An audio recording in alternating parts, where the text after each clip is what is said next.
Bonjour et bienvenue sur ma chaîne.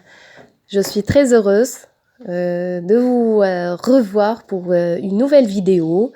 Cette fois, nous allons découvrir une leçon de langue programmée pour des élèves de la 3e année du cycle secondaire collégial, intitulée « La proposition subordonnée de condition », appelée aussi la proposition subordonnée conditionnelle. Alors, la première chose, c'est les objectifs. Quels sont les objectifs de cette leçon? Alors, les objectifs, là, je vais vous les donner sous forme de 4 questions. D'accord? La première question qu'il faut se poser, c'est à quoi sert une proposition subordonnée de condition? La deuxième question, quels sont les mots qui introduisent une proposition subordonnée de condition? La troisième question, quelle place occupe-t-elle dans la phrase? Et la dernière question, à quel mode se trouve le verbe dans la subordonnée circonstancielle de condition? Alors, avant de répondre à la première question, il me paraît significatif de vous donner un exemple. C'est un proverbe anglais. Ce proverbe dit, et bien sûr ce proverbe illustre la leçon d'aujourd'hui, qui est la proposition conditionnelle. Alors ce proverbe anglais dit « Si ma tante avait été un homme, elle serait mon oncle ». Je répète, « Si ma tante avait été un homme, elle serait mon oncle ». Alors là, regardez bien cette phrase. Si vous avez bien remarqué, la proposition subordonnée circonstancielle de condition, c'est une proposition conjonctive, d'accord? Alors, elle est introduite par une conjonction de subordination. Dans ce proverbe, elle est introduite par si. Si, c'est la conjonction de subordination qui introduit la proposition subordonnée circonstancielle de condition. Elle indique à quelle condition se fait l'action exprimée par le verbe de la principale. Vous voyez? Donc, le verbe de la principale serait. D'accord? La proposition subordonnée est si ma tante avait été un homme, elle, et la proposition principale est elle serait mon oncle. Vous voyez? Alors, donc, la principale nous donne le résultat et pour que ce résultat soit réalisé, il faut que la condition soit exécutée. Vous voyez? Alors, pour que ma tante soit mon oncle, il faut qu'elle soit un homme. Voilà. Alors là, on peut répondre à la première question. À quoi sert la subordonnée de condition? Donc, la proposition subordonnée de condition indique, comme je viens de dire, à quelle condition peut se réaliser l'action exprimée par le verbe de la principale. La proposition, je répète, la proposition subordonnée de condition indique à quelle condition peut se réaliser l'action exprimée par le verbe de la principale. Regardez, je vous donne un autre exemple. S'il fait beau, nous irons à la plage. Alors là, vous avez deux actions. S'il fait beau, nous irons à la plage. La première action est faire beau. La deuxième action est aller à la plage. Alors, la condition qu'il faut y avoir pour aller à la plage, c'est faire beau. Vous voyez? Donc, c'est pour vous dire que la subordonnée de condition indique dans quelles conditions je peux réussir l'action exprimée par le verbe de la principale. Passons maintenant à la deuxième question. La deuxième question est quels sont les mots qui introduisent une proposition subordonnée de condition? Vous voyez? Alors, quand on parle de proposition subordonnée, de proposition principale, sachez qu'on a affaire à une phrase complexe. Une phrase complexe contient deux verbes conjugués, donc deux sujets, donc deux actions. Vous voyez? Alors, Vous avez deux verbes, deux sujets, donc deux phrases. Alors là, on parle en termes de proposition. La première proposition, on l'appelle la proposition principale. La deuxième proposition, on l'appelle la proposition subordonnée. Comment est-ce qu'on peut délimiter la proposition principale de la subordonnée? Ça veut dire, qu'est-ce qui me permet de dire que là, il s'agit de la proposition principale? Et qu'est-ce qui me permet de dire que là, il s'agit d'une proposition subordonnée? Alors, ce qui me permet de délimiter la principale de la subordonnée, c'est la conjonction de subordination qui relie entre eux les deux propositions. Vous voyez, c'est le mot ou le lien qui relie entre eux les deux phrases. La phrase qui est introduite par ce lien, on l'appelle la proposition subordonnée. D'où ma question. Quels sont les mots qui introduisent la proposition subordonnée conditionnelle? Alors, pourquoi cette question? Parce que il y a plusieurs conjonctions de subordination.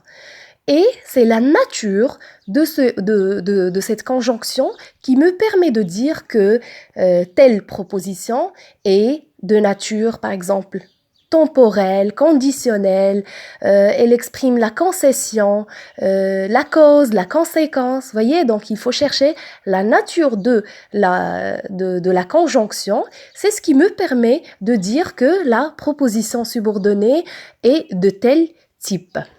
Revenons à notre question. Quelles sont les conjonctions qui introduisent la proposition subordonnée de condition? Vous avez... Alors, tout à l'heure, je viens de vous donner trois exemples. Ils sont tous introduits par la conjonction de subordination si. Vous voyez, alors si, c'est une conjonction que vous pouvez employer pour exprimer la condition.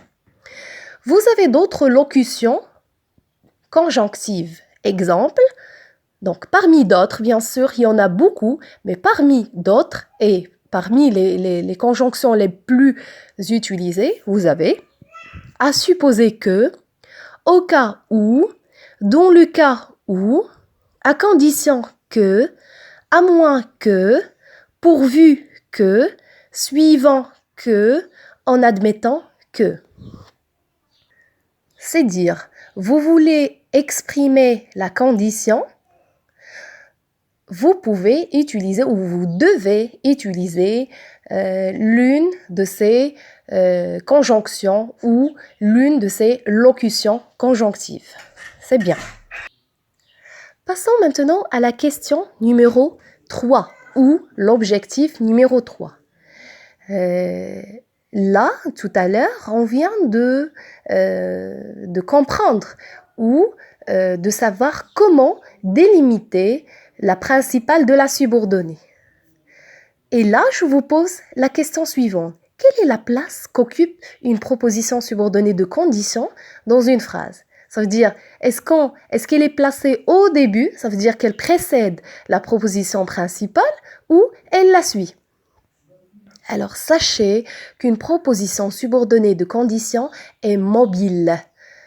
Mobile dans la mesure où dans la mesure où vous allez des fois la trouver avant la proposition principale. D'autres fois, elle suit la proposition principale, on la trouve après la proposition principale, et d'autres fois, elle coupe la proposition principale. Je vous donne un exemple. L'exemple d'une proposition subordonnée qui suit la principale. Alors, l'exemple suivant. Ton frère pourrait réussir s'il faisait un effort. Je répète, ton frère pourrait réussir s'il faisait un effort. Alors là, où est la subordonnée? La subordonnée est placée après la proposition principale. Vous voyez, la principale est la suivante. Ton frère pourrait réussir. La proposition subordonnée s'il faisait un effort. Passons à l'exemple où la principale suit la proposition subordonnée. La même phrase. S'il faisait un effort, ton frère pourrait réussir. Alors là, la proposition subordonnée, elle introduit la phrase. Ça veut dire qu'elle se place au début. Elle précède la proposition principale. S'il faisait un effort, c'est la proposition subordonnée conditionnelle introduite par le subordonnant si, et la proposition principale est ton frère pourrait réussir. Troisième exemple, où la proposition subordonnée coupe la principale. Regardez bien, ton frère, virgule, s'il faisait un effort, virgule, pourrait réussir. Vous voyez, donc ces trois exemples d'une même phrase montrent qu'une proposition subordonnée circonstancielle de condition est mobile. Elle peut précéder la principale, elle peut la suivre, comme elle peut la couper. Et là, on passe à la dernière question, dernier objectif. Donc cette question, elle est hyper importante, vous voyez, c'est par rapport au mode, c'est par rapport à la conjugaison, vous voyez. Donc, à quel mode se trouve le verbe dans la proposition subordonnée de condition? D'accord? Est-ce que le verbe de la subordonnée se met au mode indicatif, au mode subjonctif ou au mode conditionnel? Alors, sachez que le mode du verbe de la subordonnée dépend du choix que vous avez fait de la conjonction de subordination. Vous voyez? Exemple. Si les subordonnées circonstancielles de condition sont introduites par si, alors le verbe de la subordonnée se met obligatoirement en mode indicatif. Vous voyez? Avec la conjonction si, le verbe se conjugue au mode indicatif, se met au mode indicatif. Et vous savez bien que le mode indicatif contient 8 temps. Vous voyez, donc vous pouvez choisir le temps qui correspond au cadre temporel dont on a affaire. Vous avez d'autres subordonnants qui, les uns après les uns, le verbe de la subordonnée se met au mode subjonctif. Après les autres, le verbe se met au mode conditionnel. Exemple. Quand vous employez comme conjonction, donc bien sûr parmi d'autres, dans la mesure où, selon que, suivant que. Vous voyez? Alors là, je vous donne 3 exemples. Parmi d'autres, bien sûr, il y en a d'autres après lesquels le verbe doit être conjugué, obligatoirement conjugué au mode indicatif. Voilà. Donc, tout comme si.